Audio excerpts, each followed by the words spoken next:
আজ সোনারপুর সংলগ্ন একটি এলাকাতে ওয়াকআপ নিয়ে একটি সভার আয়োজন করা হয়েছিল আইএসএফের তরফে। সেই সভায় আজকের আমি জয়দীপ গায়েন, বারাইপুর পূর্ব বিধানসভার আইএসএফের দায়িত্বপ্রাপ্ত, এবং অনির্বাণ তালাপত্র যাদবপুর লোকসভা কেন্দ্রের অবজারভার দুজন উপস্থিত ছিলাম। সেখানে মেনলি যে বিষয় নিয়ে আলোচনা করা হয়েছে, অনির্বাণদার বক্তব্য আপনারা দেখতে পেয়ে যাবেন। আর যে বিষয় নিয়ে আমি মেনলি আলোচনা করেছি সেটি হলো ওয়াকআপ সম্পত্তি। ওয়াকআপ সম্পত্তি হলো আমাদের হিন্দুদের যেরকম দেবত্ব সম্পত্তি রয়েছে, সেরকমই মুসলিমদের হচ্ছে ওয়াকআপ সম্পত্তি। আপনারা দেখবেন হয়তো বা শুনছেন হয়তো, বিভিন্ন নিউজ চ্যানেলে বিভিন্ন জায়গায় হয়তো শুনতে পাচ্ছেন যে ওয়াকআপ সম্পত্তি নিয়ে যে কেন্দ্রীয় সরকার যে বিল আনতে চলেছে, তাতে একটা জিনিস আমরা বলতে পারি যে এই সম্পত্তি খুব তাড়াতাড়ি বিভিন্নভাবে ভুল বোঝানোর মাধ্যমে মুসলিমদের থেকে হাতছাড়া করে দেওয়া হচ্ছে বা মুসলিমদের থেকে ছিনিয়ে নেওয়ার চেষ্টা চালানো হচ্ছে। আজ বিভিন্ন জায়গায় যেরকম বাংলাদেশ নিয়ে আমি যদি বলে থাকি, বাংলাদেশে যেরকম মন্দির ভাঙা হচ্ছে, সেটা যেরকম অরাজনৈতিক এবং খুব বাজে একটি কাজ, সেরকমই ওয়াকআপ সম্পত্তির নাম করে মুসলিমদের সম্পত্তি হাতিয়ে নেওয়া, মুসলিমদের দেবত্ব সম্পত্তি বা মুসলিমদের আল্লাহর সম্পত্তি যে হাতিয়ে নেওয়া, এটাও কিন্তু একটি খারাপ কাজ। তাই আপনারা দেখবেন যে বিভিন্ন জায়গায় বিভিন্নভাবে যেভাবে ওয়াকআপ সম্পত্তি নিয়ে কেন্দ্রীয় সরকার অবস্থান নিচ্ছে, সেই অবস্থানে শুধুমাত্র তাদেরই স্বার্থসিদ্ধি হচ্ছে, এর থেকে আর বেশি কিছু হচ্ছে না। কেননা আজকের ওয়াকআপ সম্পত্তি নিয়ে তারা নাড়াচাড়া করছে, কালকের দেবত্ব সম্পত্তি নিয়েও তারা নাড়াচাড়া করবে। আপনারা হয়তো ভাবছেন যে না, হিন্দুদের আজকের মুসলিমরা তাদের সম্পত্তি যাক, কি তাদের দেবত্ব সম্পত্তি বা তাদের আল্লাহর সম্পত্তি চলে যাক, সেই নিয়ে হিন্দুদের এত মাতামাতি করে লাভ কী আছে। কিন্তু এটাও ভেবে দেখবেন যে বিজেপি কিন্তু কারুর নয়, হিন্দুর নয়, মুসলিমের নয়, খ্রিশ্চান, শিখ, জৈন, বৌদ্ধ কোনো সমাজেরই এরা নয়। এরা শুধু নিজেদেরটুকুই বোঝে। ওয়াকআপ সম্পত্তি নিয়ে আজকের আমাদের রাজ্য সরকার কি অবস্থানে রয়েছে তাও আমরা জানি না। ওয়াকআপ সম্পত্তি নিয়ে তাদের কি বিধানসভায় কি বলতে চাইছে সেই নিয়ে আমরা ওয়াকিবহাল নই। তার কারণ হচ্ছে তারা কোনো কিছু স্পষ্ট করছে না। ওয়াকআপ সম্পত্তি নিয়ে যে কমিটি গঠন হয়েছে কেন্দ্রীয় সরকারের অধীনে, সেই কমিটিতে দেখেছেন যে বিভিন্ন ধরনের নাটক চলছে। কেউ কাঁচের গ্লাস ছুঁড়ে মারছে, কেউ কাঁচের গ্লাস হাতে নিয়ে ভেঙে দিচ্ছে, হাত কেটে সেই সভা থেকে বেরিয়ে যাচ্ছে। কারণ তারাও মনে মনে চাইছে যে ওয়াকআপ সম্পত্তি বেদখল হয়ে যাক। আমরা চাই না।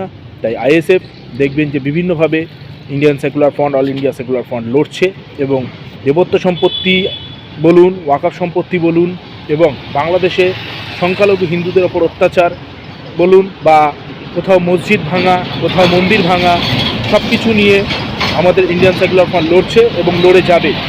তার কারণ আমরা নওশাদ সিদ্দিকী ভাইজানের আদর্শে আদর্শিত হয়েছি, এবং তার আমরা দেখতে চাই যে তিনি যেরকম বিধানসভাতে লড়ছে, আমরাও তার কাঁধে কাঁধ মিলিয়ে যেন লড়তে পারি।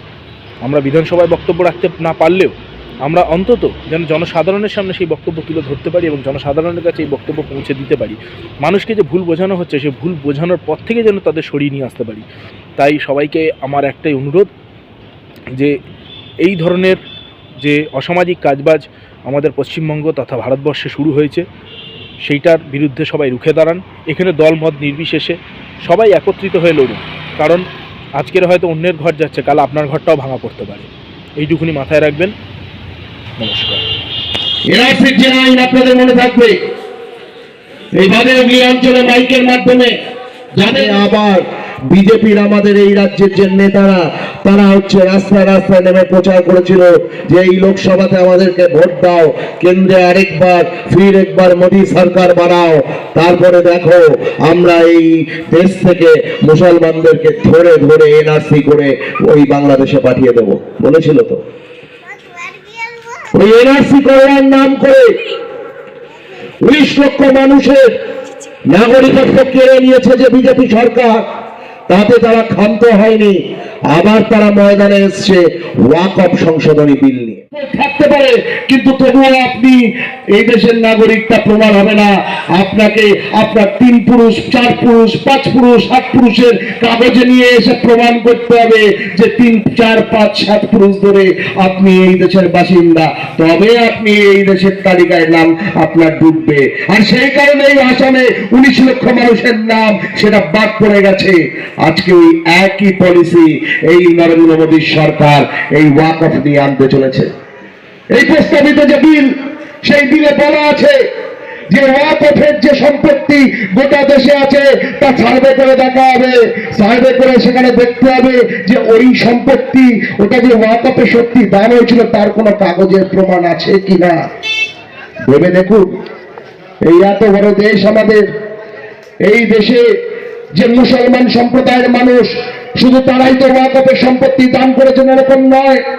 আমাদের দেশের যে ধর্ম নিরপেক্ষতার ভিত্তি, সাম্প্রদায়িক সম্প্রীতির যে ইতিহাস, সেই ইতিহাস খুঁজলে জানা যাবে বহু অন্য ধর্মের মানুষ যুগ যুগ ধরে ওয়াকফে তারা সম্পত্তি প্রদান করেছেন, ওয়াকফকে তারা দান করেছেন।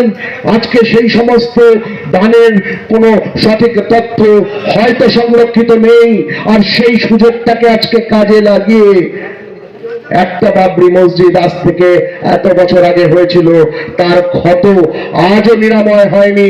আজও এই বাবরি মসজিদের ক্ষত গোটা দেশকে ভুগিয়ে চলেছে। এই ওয়াকফ সংশোধনী আইন যদি আজকে পরিণত হয়ে যায়, তাহলে আমি আপনি জানি না যে গোটা দেশে কতগুলো এরকম বাবরি মসজিদের মতো ঘটনা ঘটবে।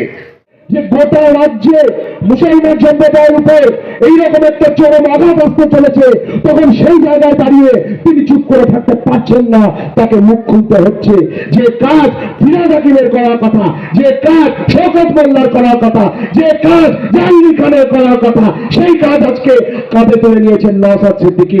আইএসএফ এর এমএলএ হিসেবে নয়, একজন এই দেশের একজন গুরুত্বপূর্ণ দায়িত্ববান নাগরিক হিসেবে তিনি তার দায়িত্ব কাঁধে তুলে নিয়েছেন, এবং সেই একই দায়িত্ব আমরা তার দলের অনুগত সৈনিক আমরাও আইএসএফ এর পক্ষ থেকে আমরা তুলে নিয়েছি। কলকাতায় বাংলাদেশ হাই কমিশনারের অফিসে যাচ্ছি, তখন আমরা দেখছি আমাদের রাজ্যের পুলিশ তারা আমাদেরকে আটকে দিচ্ছে, বলছে না যেতে দেব না। তার কারণ তোমরা ওখানে গিয়ে ওই কথা বলবে, একটা দাড়ি টুপিওয়ালা লোক নওশাদ সিদ্দিকী গিয়ে ওখানে হিন্দুদের উপর অত্যাচারের কথা বলবে, সেরকম বললে তো এই রাজ্যে সাম্প্রদায়িক পরিস্থিতিটা ঠিক থাকবে না। আর সাম্প্রদায়িক পরিস্থিতি যদি এখানে তৈরি না হয়, তাহলে হিন্দু মুসলমানের ভাগ যদি না হয়, 30% বেশি মুসলমান ভোট, সেটা তো তৃণমূল কংগ্রেসের পকেট থেকে বেরিয়ে যাবে।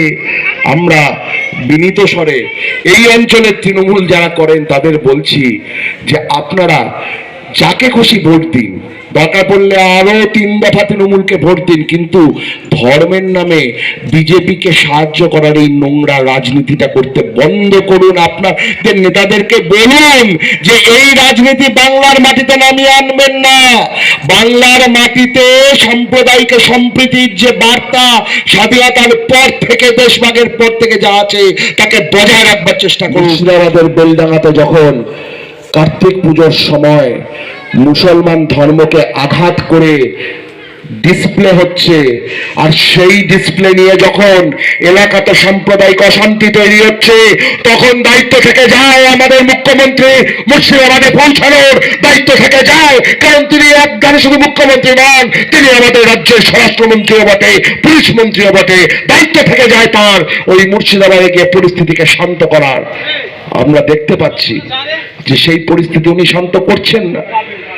একটা ছোট্ট কথা আপনাদের সামনে বলতে চাই, আমার বক্তব্যের শেষ পর্যায়ে চলে এসেছি, বেশিক্ষণ আপনাদেরকে এক কথা শোনাবো না, কিন্তু যে কথা আপনাদের বলতে চাই, আপনাদের ভাবাতে চাই যে ভাবুন, এখানে যারা তৃণমূল কংগ্রেস করেন, বারবার তাদেরকে বলছি, হয়তো তৃণমূলের বন্ধুরা বিরক্ত হবেন, যখন ফিরবো হয়তো আমায় ডেকে জিজ্ঞেস করতে পারেন যে এতবার কেন আমি তৃণমূল তৃণমূল তৃণমূল বলে যাচ্ছি। কারণ আপনারাই সংখ্যায় বেশি আছেন, আপনাদের উপরে দায়িত্ব আছে। মুখ্যমন্ত্রীর উপরে দায়িত্ব যেরকম আছে গোটা রাজ্য সামলানোর, বাদে হুগলির তৃণমূল কংগ্রেসের যারা নেতারা আছেন, আপনাদের উপর দায়িত্ব আছে আপনাদের এলাকা সামলানোর। তাই আপনাদেরকে বলছি যে আপনারা প্রশ্ন করুন, নিজেদেরকে প্রশ্ন করুন।